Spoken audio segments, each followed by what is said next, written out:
कृपा और रवि शादी के बाद आज पहली बार घर आ रहे थे। शादी के तुरंत बाद दोनों हनीमून पर निकल गए थे। दोनों को बहुत कम दिनों की छुट्टी मिली हुई थी।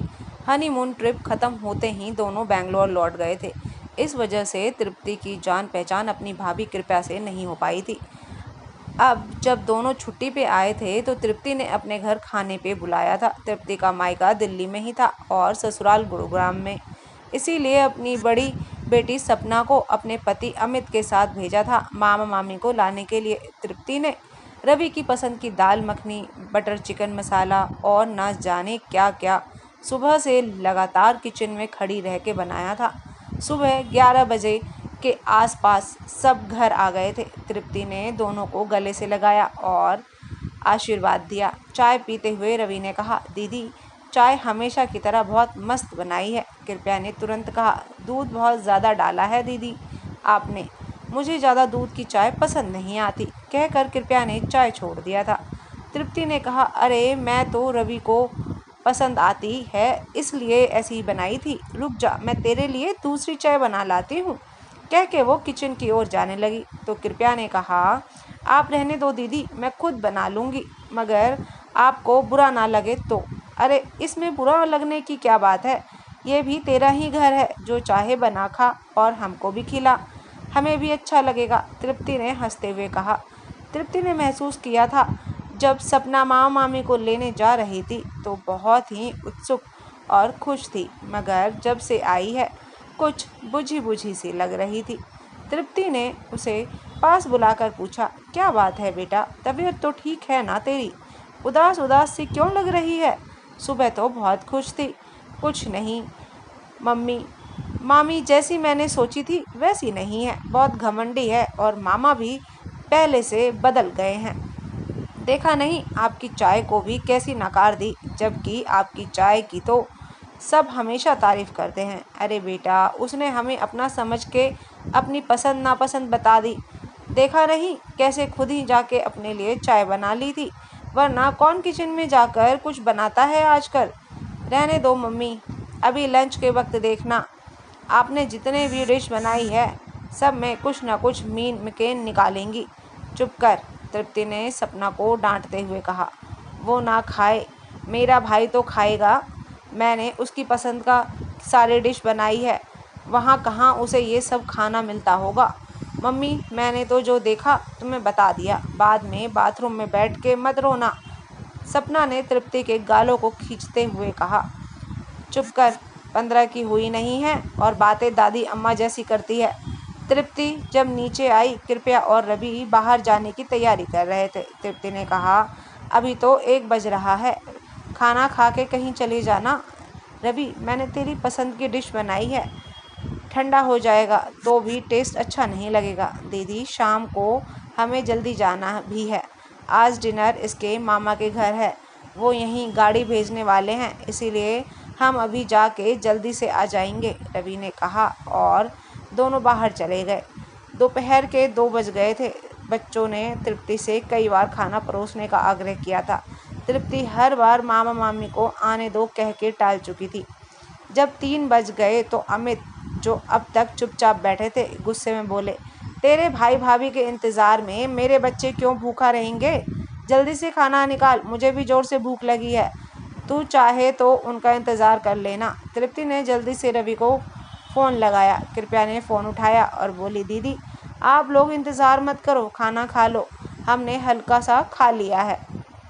तृप्ति को बहुत गुस्सा आ रहा था, वो बड़बड़ा रही थी, सुबह से इतने दिल से सब कुछ बनाया है और महारानी बोल रही है बाहर से खा लिया है, और इनके इंतज़ार में मैंने अपने बच्चों को इतनी देर तक भूखा रखा हुआ था।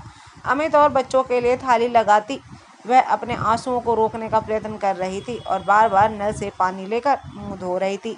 सपना ने अपनी मम्मी के आंखों में आंसू देख लिया था। अभी बच्चे खाना खा कर उठने ही वाले थे कि रवि और कृपया बच्चों के लिए ड्रेस और आइसक्रीम लेकर आते हैं। चल जल्दी से हाथ धो ले, खाना लगाती हूँ, मैंने भी नहीं खाया है अभी तक, तृप्ति कृपया और रवि से बोलती है। कृपया डाइनिंग टेबल पर रखी डिशों को देखकर बोलती है, दीदी आपने तो फालतू में इतना सारा बना डाला, मुझे तो हल्का खाना ही पसंद आता है, लंच में इतना हैवी खा लूँ तो नींद आने लगती है, और बटर चिकन तो मैं छूती तक नहीं हूँ। इतना सारा बनाने से पहले एक बार हमसे पूछ तो लेते। इनको भी बटर चिकन, दाल मखनी सब नहीं खाने दूंगी। अब से देख नहीं रही कितने मोटे होते जा रहे हैं। रवि हाथ धोने जा रहा था। कृपया की बात सुनकर बिना हाथ धोए ही डाइनिंग टेबल पर आकर बैठ गया। सपना ने तृप्ति की ओर देखा। तृप्ति उससे बिना नज़र मिलाए ही वॉश बेसिन की ओर चली गई। कृपया आइसक्रीम का डब्बा खोलने के सबके लिए आइसक्रीम लगा रही थी। रवि बोला, ये कृपया की सबसे पसंदीदा आइसक्रीम है, यहाँ पर मिलेगी या नहीं बिल्कुल पता नहीं था।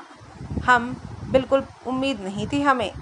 बच्चा पार्टी, तुम लोग भी खा के देखो, हमेशा मामी को याद करोगे। कृपया बोली, ये बहुत ही टेस्टी आइसक्रीम है, एक बार खाओगे तो छोड़ने का मन ही नहीं करता है। एक बार मैं ही सारा डब्बा ख़त्म कर सकती हूँ। सपना ने कहा, मुझे ये वाली आइसक्रीम बिल्कुल पसंद नहीं है, ये तो यहाँ हर नुक्कड़ पर मिल जाती है, यहाँ तो गली के कुत्ते भी नहीं खाते इसको। ऐसा गुप्ता आंटी बोल रही थी कल परसों, है ना छोटी? उसने अपनी छोटी बहन की ओर देखकर बोला। वैसे भी अभी तो मैंने मम्मी के हाथ का इतना टेस्टी खाना खाया है, कल तक तो मैं अपने मुंह से उसका टेस्ट और हाथ से खुशबू नहीं जाने दे सकती। फिर चाहे अब दुनिया का सबसे महंगा आइसक्रीम ही क्यों ना ला के रख दो।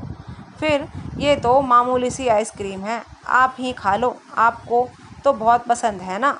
मामा को भी दे दो, उनकी भी को भी अच्छा लगेगा। कृपया को उसकी ये बात बहुत बुरी लगी। ये उसके चेहरे से ही जान पड़ता था, पर उसने कुछ नहीं कहा। कृपया ने सबके लिए ड्रेस भी लिया था। अमित को 25,000 का सूट और तृप्ति को 15,000 की सिल्क की बहुत ही सुंदर साड़ी दी थी। उसने बच्चों के लिए भी बहुत ही महंगे और सुंदर कपड़े लिए थे। जब कृपया ने सपना को उसका ड्रेस दिखाया तो सपना बोली, क्या मामी, एक बार फ़ोन करके पूछ तो लेते, मुझे ऐसे ड्रेस पसंद भी नहीं है। मम्मी भी आपका लिहाज करके कुछ बोलेंगी नहीं, उनको भी इस तरह की कलर बिल्कुल पसंद नहीं आता। पापा तो इस तरह का सूट बिल्कुल भी नहीं पसंद पहनते। आप तो सब अपनी पसंद से ले आए, दूसरों की पसंद भी आएगी या नहीं पूछ तो लेते, कुछ भी उठा लाए। आप एक काम करो, इसे अपने मामा मामी और उनके बच्चों को दे दो। कृपया गुस्से से बोली, अगर कोई प्यार से दे रहा हो तो ले लेना चाहिए, उसमें कमियां मत निकाला करो। दूसरों की भावनाओं की कदर करो, इतनी तो तमीज़ रखो। अब तुम कोई छोटी बच्ची नहीं हो। सपना भी कहाँ चुप रहने वाली थी। उसने सुबह से अपनी माँ की आंखों में आंसू देखे थे। उसने कहा, ये तमीज़ तो आपको भी सीखनी चाहिए। मम्मी ने सुबह से इतनी मेहनत करके आप लोगों के लिए खाना बनाया था, कम से कम आप लोग उनकी खुशी के लिए थोड़ा सा ही खा लेते तो एक दिन में कोई मोटे नहीं हो जाते। अगर आपको नहीं पसंद था तो मामा को खाने देते, तब भी माँ बहुत खुश हो जाती, उनका दिन बन जाता। पर नहीं, आप लोग बाहर से खा के आ गए। रवि ने अमित की तरफ देखकर बोला, जीजा जी, आप कुछ बोलते क्यों नहीं? इसे बड़ों से बात करना भी नहीं आता। देखो, कृपया को नाराज़ कर दिया। अमित ने कहा, रवि, तुम्हें अपनी बीवी की नाराज़गी दिखाई दे रही है, लेकिन अपनी दीदी के आंसू तुम्हें दिखाई नहीं दिया। मुझे अपनी बेटी पर गर्व है, छोटी है पर उसने तुरंत अपने माँ के आंसुओं का बदला ले लिया। देखो, तुम्हारे बीवी के मामा की कार आ गई है, तुम लोग जल्दी से निकल जाओ, नहीं तो मामा का ड्राइवर नाराज़ हो जाएगा। तो दोस्तों, आज की कहानी आपको कैसी लगी ज़रूर बताइएगा। चैनल पे अगर न्यू है तो सब्सक्राइब कर लीजिएगा। पुराने हैं तो कहानी पूरी सुनने के लिए धन्यवाद। फिर मिलती हूँ आपको एक नई कहानी के साथ। जब तक के लिए bye bye. Please family and friends के साथ शेयर कर दिया करें।